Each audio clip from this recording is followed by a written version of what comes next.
สำหรับบางคนได้ถ่ายการទូរស័ព្ទដែលមានតម្លៃធូរហើយ brand របស់ Oppo បងប្អូនអាចមើលម្ដាយនេះបានសម្រាប់ម្ដាយនេះតម្លៃវាតែ 140,000 រៀលទេ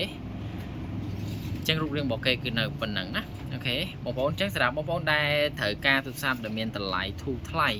អាចមើលម្ដាយមួយនេះបានគឺ Oppo A54 បងប្អូនអញ្ចឹងសម្រាប់រូបរាងរបស់គេគឺស្ទើរប៉ុណ្ណឹងសបកនៅមកល្មមទទួលយកបានអូខេអូខេបងប្អូនអញ្ចឹងយើងចូលមកមើល spec របស់វាគឺ RAM 4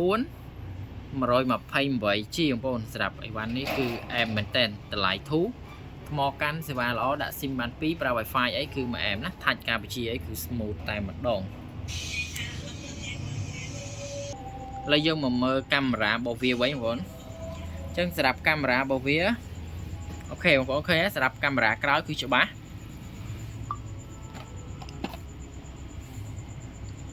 អូខេបងប្អូនសម្រាប់កាមេរ៉ាក្រោយរបស់គេគឺច្បាស់ណាអូខេគឺច្បាស់ធម្មតាទទួលយកបានហើយសម្រាប់កាមេរ៉ាមុខបងប្អូនក៏ច្បាស់ដែរទទួលយកបានបងប្អូនវាមិនច្បាស់ពេកទេប៉ុន្តែមកទទួលយកបានសម្រាប់អីវ៉ាន់នេះគឺមកអែមតែម្ដងបងប្អូនការបញ្ជា Touch Wi-Fi ដាក់ SIM បាន2គឺមកអែមឥឡូវយើងមកធ្វើការស្ដាប់សលេងរបស់វាតិចមក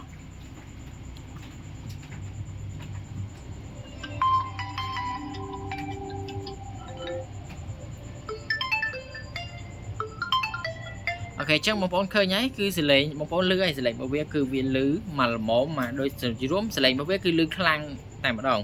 សម្រាប់កម្រិតប៉ុណ្ណេះគឺសលេងវាលឺច្បាស់ណាមិនមែនលឺខ្លាំងពេកទេវាមកល្មមព្រោះសេរីថ្មីឥឡូវវាចេញដល់ 300%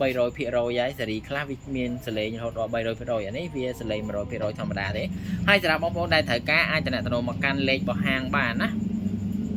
លេខរបស់ហាងគឺមានតែមួយខ្សែនេះទេនេះបងប្អូនគឺលេខរបស់ហាងគឺមានតែខ្សែទេបងប្អូនតាក់ទងមក Telegram មកក៏បានដែរហើយបើសិនជាបងប្អូនតាក់ទងមកហាងឆ្លើយតបយឺតយ៉ាវអាហ្នឹងបងប្អូនអធិស្ឋានហងព្រោះហាងគាត់រវល់អញ្ចឹងណាអាចតបមួយបងប្អូនយឺតតិចចឹងទៅប៉ុន្តែគាត់នឹងព្យាយាមឆ្លើយមួយបងប្អូនឲ្យលឿនណាអូខេអញ្ចឹងបងប្អូនដែលត្រូវការកុំភ្លេចតំណមកកាន់លេខទូរស័ព្ទហ្នឹងមកតម្លៃតែ 140,000 រៀលទេណាបងប្អូនយកទៅប៉ុន្តែសម្រាប់ 140,000 រៀលនេះបងប្អូនយកទៅគឺមានអាសាទេបងប្អូនមានអាសាខ្លួនឯងអូខេប្រភេទដុយធំហើយសម្រាប់ Gmail អីគឺខ្ញុំតម្លើងឲ្យ Gmail នេះណាបងប្អូនយកទៅគឺខ្ញុំដាក់ Gmail ឲ្យបងប្អូនយកទៅ download ប្រើតែម្ដងបងប្អូនដាក់ SIM គឺប្រើហើយណាអូខេអញ្ចឹងគឺបងប្អូនយកទៅអត់មានអាសាទេណាពួកខ្ញុំបិទខាងហាងគឺបិទ screen ឲ្យបងប្អូនតែតម្លៃតែ 140,000 រៀលទេ35អញ្ចឹងសម្រាប់អីវ៉ាន់នេះគឺធូរមែនតើបងប្អូនគឺយរួមការប្រើប្រាស់មួយអែមអត់មានថាយកទៅប្រើមកពីថ្ងៃប្រើខូចម៉ាស៊ីនប្រើរលត់អីទេគឺហាងមានការធានារហូតដល់មួយខែហាមធ្លាក់ហាមធ្លាក់បែកហាមចូលទឹកអញ្ចឹងសម្រាប់ហាងធានាទៅលើការប្រើប្រាស់ណាអូខេអញ្ចឹងសម្រាប់អីវ៉ាន់នេះក៏មានតែម្ដងដែរអញ្ចឹងជួបគ្នានៅវីដេអូក្រោយទៀត